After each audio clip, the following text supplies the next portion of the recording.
देखिए क्लास 10 की एक्सरसाइज 12.3 का जो क्वेश्चन नंबर 15 है, क्वेश्चन में हमसे बोला गया है इन फिगर, एक फिगर है हमारे पास यहाँ पर ABC is a quadrant of a circle of radius 14 centimetre.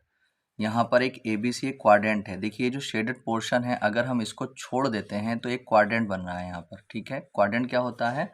एक सर्किल का 1/4 पार्ट। एक सर्किल है हमारे पास और उस सर्किल का जो 1/4 पार्ट होता है उसको हम क्या कहते हैं? क्वाड्रेंट कहते हैं। एक क्वाड्रेंट ये रहा, एक ये रहा, एक ये रहा और एक ये रहा। तो यहाँ पर जो ये क्वाड्रेंट बन रहा है, शेडेड पोर्शन को अगर हम हटा देते हैं तो ये वाला जो पोर्शन है इस ट्राइंगल को और इस पोर्शन को लेकर के एक क्वाड्रेंट बन रहा है, जिसकी रेडियस हमें दे रखी है 14 सेंटीमीटर। इसका मतलब 14 सेंटीमीटर जो है वो AC है और ये जो AB है वो भी कितनी है? 14 सेंटीमीटर है। यही इस क्वाड्रेंट की रेडियस रहेंगी। ठीक, आगे हमसे बोला गया है and a semi circles is drawn with BC as a diameter.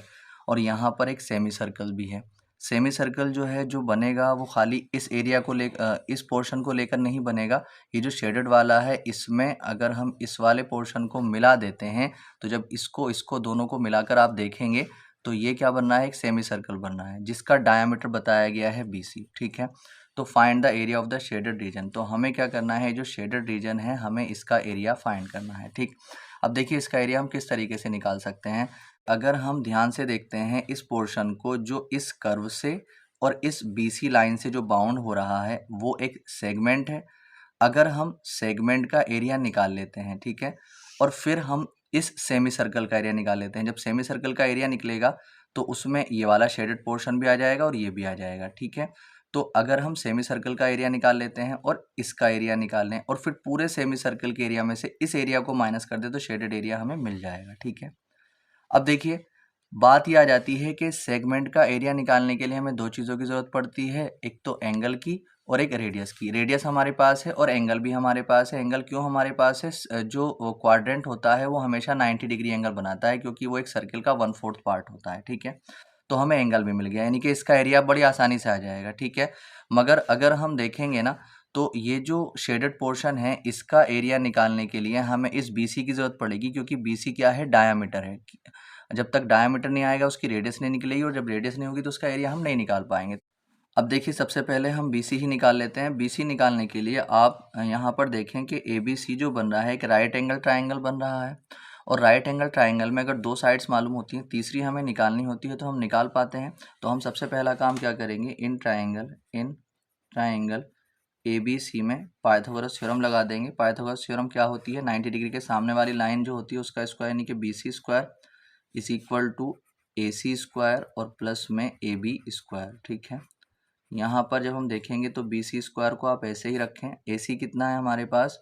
14 square और प्लस यहाँ पर 14 स्क्वायर। यहाँ पर जब हम देखेंगे तो BC स्क्वायर ऐसे आ जाएगा। देखिए यहाँ पर हमें मालूम है x square plus x square को ऐड कर देते हैं तो 2x स्क्वायर आ जाता है।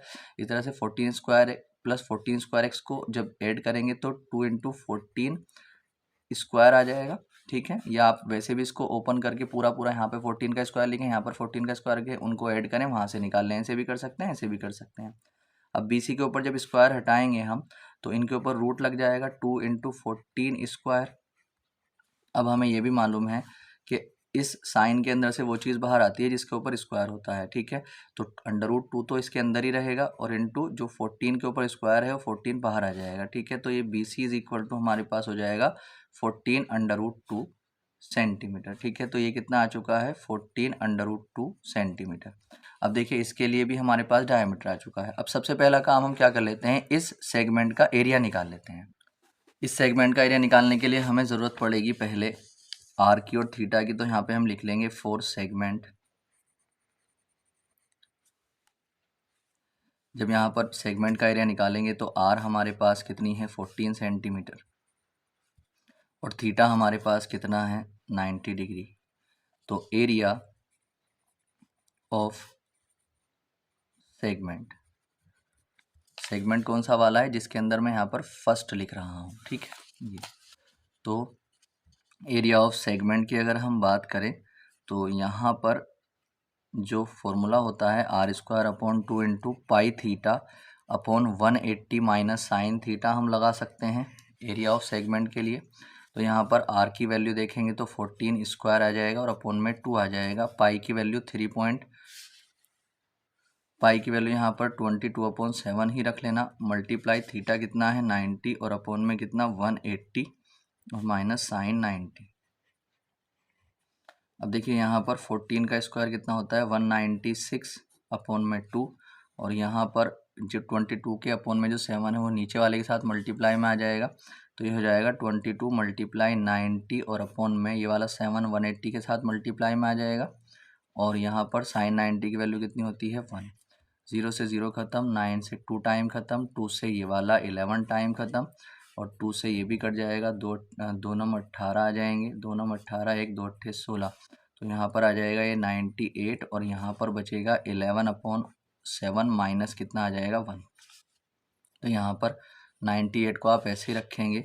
जब आप यहाँ पर एलसीएम लेंगे तो 7 आ जाएगा। तो जिसके अपॉन में वही जो एलसीएम होता है तो ऊपर वाले को एज इट इज़ रख लेते हैं माइनस 7 1 जा 7।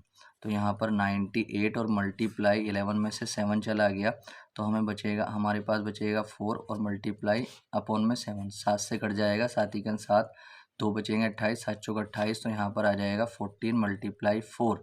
तो 14 चौका कितने होते हैं 56 सेंटीमीटर स्क्वायर। तो जो ये सेगमेंट है ये वाला, ये जो एरिया है जिसमें मैंने फर्स्ट लिखा है, इसका एरिया हमारे पास आ चुका है 56 सेंटीमीटर स्क्वायर। ठीक है, अब हम क्या करेंगे, इस सेमी सर्कल का एरिया भी निकालेंगे। तो देखिए सेमी सर्कल का जब एरिया निकालेंगे तो इसकी जो डायामीटर है वो हमारे पास आ चुका है। तो डायामीटर इसका कितना है 14√2 सेंटीमीटर। तो यहाँ से आर आ जाएगी, आर कितने आ जाएगी 14√2 अपॉन में 2 करके, यानी कि आर इज इक्वल टू कितना आ जाएगा 7√2 सेंटीमीटर। ठीक है, अब अगर हम यहाँ पर देखते हैं आर हमारे पास आ चुकी है तो area of semi circle, area of semi circle जो है वो कितना होता है, पूरे सर्कल का एरिया होता है पाई आर स्क्वायर, सेमी सर्कल का एरिया होता है 1/2 पाई आर स्क्वायर। ठीक है, अब 1/2 को आप ऐसे रखेंगे, मल्टीप्लाई जो पाई की वैल्यू है 22/7 रख लेंगे और यहाँ पर आर कितना है हमारे पास 7√2 के ऊपर पावर 2। ठीक है, तो यहाँ पर 1/2 मल्टीप्लाई 22/7 और इंटू 7 इंटू 7 और इंटू √2 का स्क्वायर 2 आ जाएगा। 7 को मैंने 7 इंटू 7 लिख लिया है, 49 भी आप लिख सकते थे। 2 से 2 कट जाएगा, 7 से 7 कट जाएगा, यहाँ पर आ जाएगा 22 मल्टीप्लाई 7, 7 दूनी 14 हासिल 1, 7 दूनी 14 और 1 15, 154 सेंटीमीटर स्क्वायर। तो जो ये जो ये पूरा सेमी सर्कल था जिसमें शेडेड एरिया था और ये सेगमेंट था, ये दोनों का एरिया भी कंबाइन हमारे पास आ चुका है और सेगमेंट का जो इंडिविजुअल एरिया है वो भी हमारे पास आ चुका है। अब बस कुछ नहीं करना है, इस सेमी सर्कल में से इसको माइनस कर देना है तो शेडेड एरिया हमारे पास आ जाएगा। तो यहाँ पर हम लिख देंगे shaded region is equal to area of semi circle minus area of segment. तो एरिया ऑफ सेमी सर्कल हमारे पास आया है 154 और माइनस एरिया ऑफ सेगमेंट हमारे पास कितना आया था यहाँ पर 56। ठीक है, तो यहाँ पर हम यहाँ पर लिखेंगे 56, जब इसमें से इसको माइनस करेंगे तो 98 सेंटीमीटर स्क्वायर। ठीक है, ये इसका आंसर आ जाएगा।